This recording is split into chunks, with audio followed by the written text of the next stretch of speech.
Más vale objetivos cortos que a lo mejor te fastidian un primer Q, pero no el siguiente, y eso es importante, ¿no? Fundamental para mí entender bien el desarrollo de los objetivos, de dónde sale lo que al final se pide y por qué sale.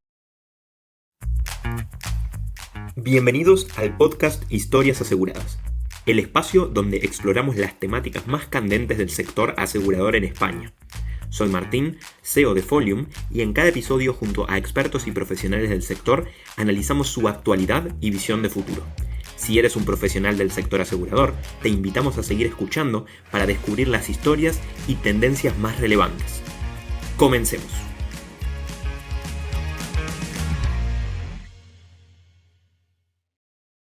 Hola a todos y bienvenidos a un nuevo episodio de Historias Aseguradas.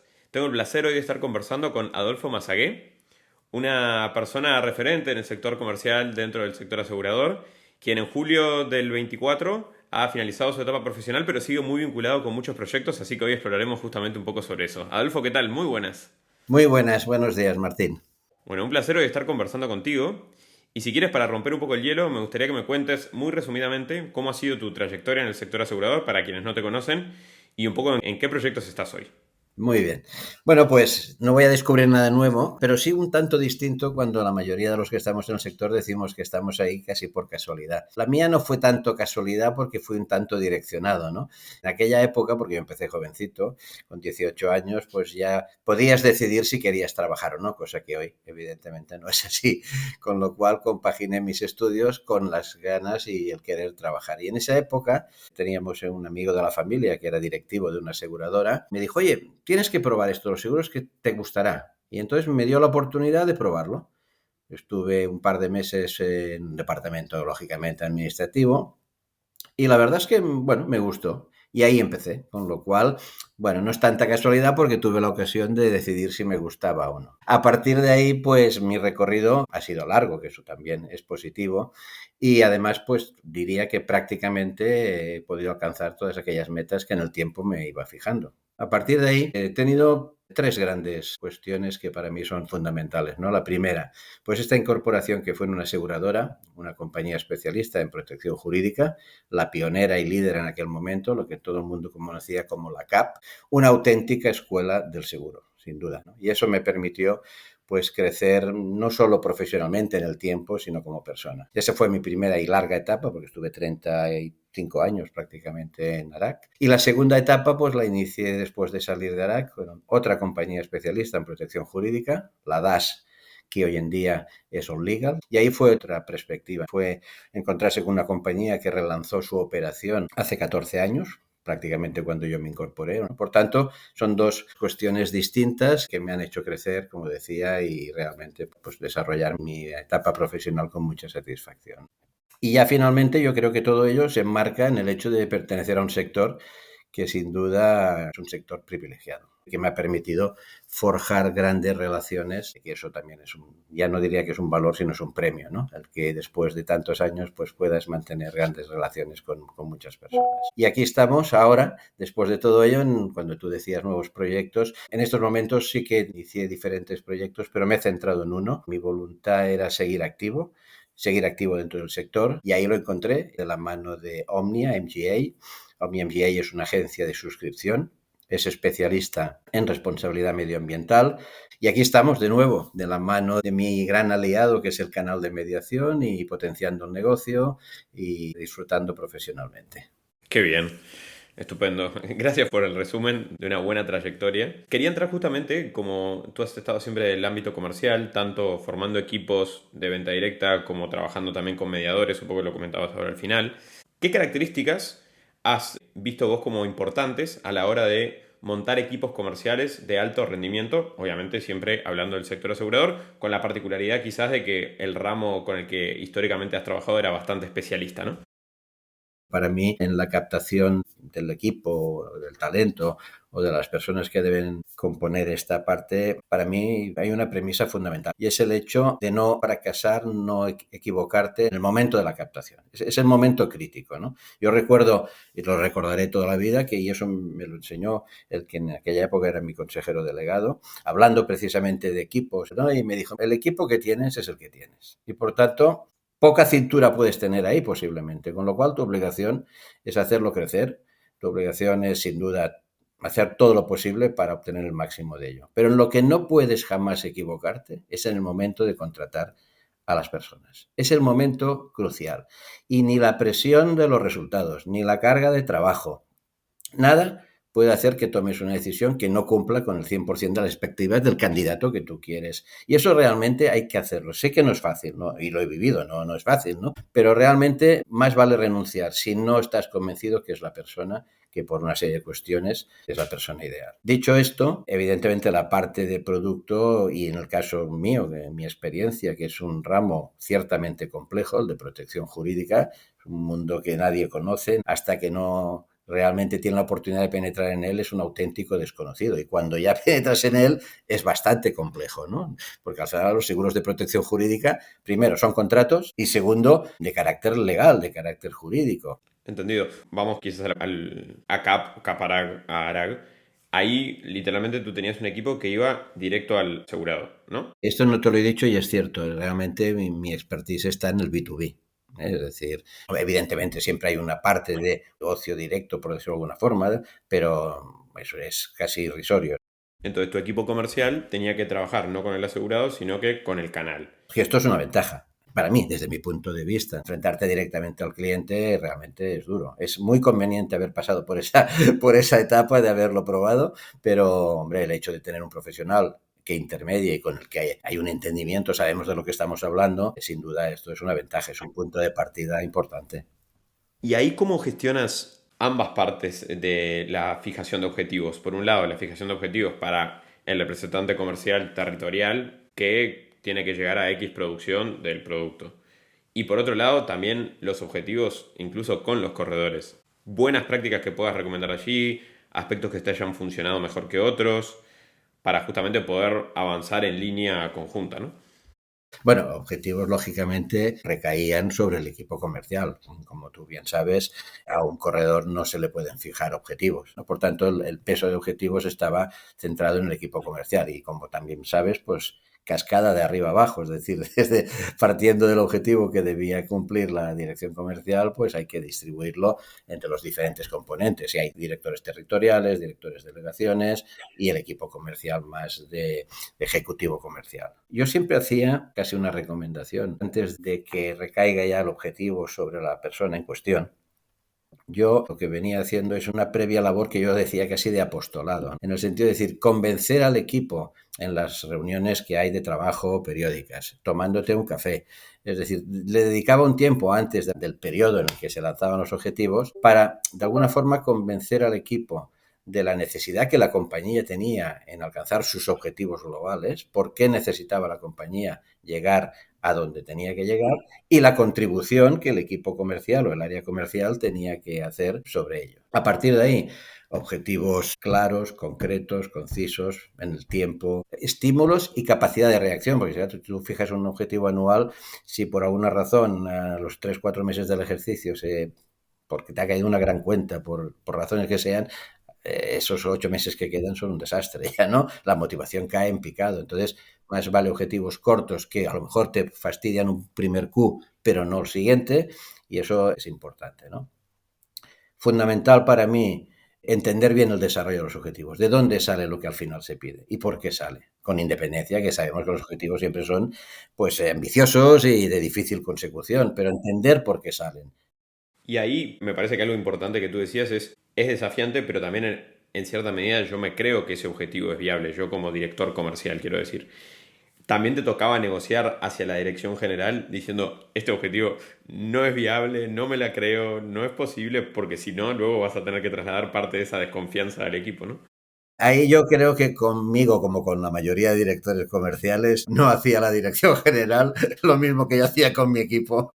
Era una bajada y Sí, listo. sí, la verdad es que sí. ¿Y te ha tocado de objetivos que decías, esto no es posible y llegar y decir, "Ah", hasta que tenían razón igual? Hombre, yo supongo que he estado en manos de gente coherente, en el fondo, que pese a la dificultad, pues la verdad es que pocos años ha habido fracaso absoluto, es decir, hemos cumplido, sí, la verdad es que sí. Y siempre desde producción o también medir la siniestralidad, distribución de producto como parte de los objetivos. Es lo que te decía, esto en el tiempo, en los años se fue complicando. Yo recuerdo que al principio eso eran objetivos de negocio y sobre todo producción. Y las bajas, no, no, hay que vender, hay que vender. Luego ya se complicó. No, no se complicó, es que es la realidad. Mira, Sí, sí. cuando yo me incorporé en DAS, había aún, y te hablo de hace 14 años, el equipo comercial solo tenía objetivos de producción. Para mí esto era absolutamente inviable, porque bueno, ¿y qué hay? ¿Quién cuida las anulaciones? ¿Y quién? No, entonces hay parámetros y está, hay que vender sin gasolina, es evidente que todo se va al traste, pero hay que poner el foco en otras cuestiones, ¿no? Entonces, al final, pues los objetivos que yo he manejado eran sobre crecimiento general del negocio, no solo de producción. Y este episodio es traído por Folio, la herramienta de optimización comercial para agentes y corredores de seguros españoles. Y también por Seguros News, el medio de comunicación de referencia para los profesionales del sector asegurador. Continuamos. Y con respecto a la relación con el mediador, como bien decías, no se le puede fijar objetivos, obviamente le puedes trasladar cuáles son las intenciones de crecimiento con cada uno, etcétera, pero no se le puede fijar objetivos. ¿Cómo manejabas ese tipo de relación para que, primero, existiese la posibilidad de escuchar, de poder entender que esto puede formar parte de su portfolio de productos y que sus asegurados podrían estar interesados? Y por otro lado, luego de que, bueno, colocasen la primera póliza, que lo siguiesen creciendo, qué cosas hacían que esa relación fuese fructífera, no solo en el mediano, sino que en el largo, tanto a ti como tu equipo comercial, ¿no? Esto ha ido variando también en el tiempo, lógicamente, ¿no? Es distinto al enfoque de ahora, creo, a lo que veníamos haciendo antes. Con representar una buena compañía, seria, solvente y que funcionaba, pues bueno, ya es muchísimo, porque en nuestro sector ahora está como está, pero hemos tenido etapas de muchísimas compañías de todo tipo y compañías que no siempre han estado a la altura, ¿no? Por muchas razones. En ese sentido, pues el hecho de tú llevar una compañía, pues eso ya a un profesional, pues ya te abre la puerta, sin duda, ¿no? Entonces, el primer punto es ese, llevar detrás, aunque seas muy bueno profesionalmente y tal, si lo que llevas detrás no chuta, las cosas no. A partir de ahí, ¿cómo te ganas o cómo conseguías esa relación? Bueno, lógicamente haciendo una exposición clara de lo que le podías ofrecer al mediador. Y luego una relación de confianza y transparencia absoluta. O sea, en general te recibían. No había rechazo a que no tengo ni idea de esta protección jurídica, no quiero saber nada. En general te reciben. En absoluto, eso siempre, casi siempre, vaya. Otra cosa es que un corredor te diga, mira, en estos momentos por razones X no estoy en condiciones de plantearme nuevos productos y tal, puede pasar, pero en general siempre te atienden y yo me gustaría más, si te parece, centrarme un poco en mi última etapa, en cómo veo esta cuestión que tú me planteas, ¿no? Entonces, para mí hay una que es fundamental. Y es que tiene que haber un claro convencimiento por ambas partes, es decir, en ese caso, compañía, el comercial y el corredor, del rol del mediador como asesor del cliente. Para mí eso es fundamental, porque es verdad, o sea, hay muchas cosas y muchas veces que decimos cosas para quedar bien y porque toca decirlas, pero no son reales. Pero es que realmente el papel del corredor para que siga adelante como siempre seguirá adelante respecto a otros canales y otras oportunidades de negocio, pasa porque ejerza esa labor de asesor frente a su cliente. Eso para mí es básico y creo que vamos en una buena línea. Pero claro, previamente el comercial también tiene que estar convencido de que esto es así y por tanto, ¿qué tiene que hacer? Darle las herramientas necesarias para que pueda hacer esa labor de asesor. No se trata de, oye, mira, este producto es fantástico y tal. No, oye, ¿por qué es bueno? ¿Por qué es bueno para tu cliente? Tu labor tiene que ser en ese sentido, es decir, hacerle ver que tiene esa necesidad, etcétera, etcétera. Por tanto, para mí esa es la piedra angular en este momento, que el equipo comercial tenga esto como premisa fundamental y el corredor lo desarrolla. A partir de ahí tiene que haber confianza y transparencia. Todo aquello que pienses que es bueno para ambas partes hay que ponerlo sobre la mesa porque a lo mejor le puede ayudar en su desarrollo de negocio, ¿no? Y para mí otra cuestión también muy importante es que el comercial tiene que entender que al final el corredor es un empresario. En mayor o menor medida es un empresario. Por tanto, no siempre, y a veces nos enfadamos cuando no accede a la venta de un producto porque no puede fijarse solo en la venta per se. El corredor tiene que analizar si ese producto le es rentable, si realmente en ese momento no le distorsiona el equipo que lo tiene que distribuir. Es decir, tiene que tener una visión global. Entonces, A partir de ahí, también nosotros tenemos que hacer un enfoque, las compañías y los comerciales tienen que hacer un enfoque para no plantear solo producto, precio y servicio, ¿no? Hay más cosas que tendrá que valorar para que el corredor valore si realmente pues ese producto merece la pena. Y luego el soporte postventa. Desgraciadamente aquí ha habido cambios importantes, ¿no? Y no siempre los equipos comerciales se han desvinculado de los problemas, entre comillas, que surgen posteriormente a la venta en siniestros, etcétera, porque están las plataformas, están los call centers y esto funciona hasta donde funciona. Esta es la realidad. Entonces, hombre, el equipo comercial tiene directrices claras de gestionarse en el negocio, pero también tiene que estar muy próximo al corredor para que cuando algo no funciona, ser el brazo armado que le ayude entre compañía y corredor. Entonces ahí tienes que jugar no para que te utilice constantemente y cuando tiene un problemilla ya tire del comercial para un siniestro, pero sí que, mira, como sos siniestro, no, hay que, esta labor creo que también es fundamental. Estupendo. Adolfo, y quizás como para ir redondeando la conversación, que ya tocamos varios de los puntos, lo has dicho al pasar, pero el corredor seguirá y seguirá firme. Creo que lo planteabas desde ese lugar. Sobre todo porque muchas veces se tienen esos titulares de que se amenaza, ¿no? Al corredor y la función, tal. Independientemente de si seguirá o no, que claramente tienes una postura de que sí, ¿en qué cosas crees que puede evolucionar en los próximos años? ¿Qué cosas crees que pueden cambiar en la forma de operar del corredor? Si es a nivel de tipo de ramo, a nivel de forma de comercialización, a nivel de consolidación. Bueno, yo un poco por situar el tema, y me gustaría recordar que hace ya, no sabría decirte los años, pero quizá 18 años, por ahí, cuando un momento muy álgido. La verdad es que la tormenta que se avecinaba para el canal de mediación y para los corredores, todo el mundo lo veía claramente, ¿no? Y hasta el punto que se hizo un estudio a través de una consultora y se hizo lo que se llamó el Plan Estratégico de la Mediación. ¿Qué iba a pasar en los próximos años con el canal? Desde el punto de vista de negocio. ¿Por qué? No solo por la crisis que en ese momento había, sino por la tecnología que se avecinaba, por los nuevos actores en el mercado, compañías de venta directa, etcétera, etcétera. Entonces recuerdo que en ese momento el canal de mediación, los corredores tenían una cuota de mercado del 45%, creo recordar, o 49%, creo recordar, y en ese plan estratégico que se vaticinaba que en los próximos, creo que eran 5 o 6 años, pues eso quedaría reducido. Habían 3 escenarios, pero llegaba al peor de los escenarios, que era el del 20 y algo por ciento. Y había un escenario más optimista, pero que a lo mejor era perder 10, 15, 12 puntos de penetración, otro más tal, y luego había el caótico, que era ya pues apaga y vámonos, ¿no? Bueno, pues no solo después de esos 5 o 6 años de ese plan, si no estamos donde estamos, bueno, el canal, los corredores por la cuota de mercado, pues está básicamente, prácticamente donde estaba. ¿Eso qué quiere decir? Que ha resistido, se ha adaptado y ha hecho todo lo que había que hacer para que, lógicamente, hay más concentración, hay una serie de cuestiones que se han producido en el tiempo, pero por tanto, lo que tenía que pasar y que todo el mundo veía no pasó y seguirá existiendo esa fuerza de los corredores. Obviamente, ¿cómo? Bueno, yo creo que un poco en la parte que os he dicho, mucha especialización, mucho rol de asesor. En ese sentido, sí que ramos, productos, masa muy básicos, ahí sí que el corredor quizá por el valor que puede aportar y porque también al final el factor precio a lo mejor no está en sus manos el poderlo tener como quisiera.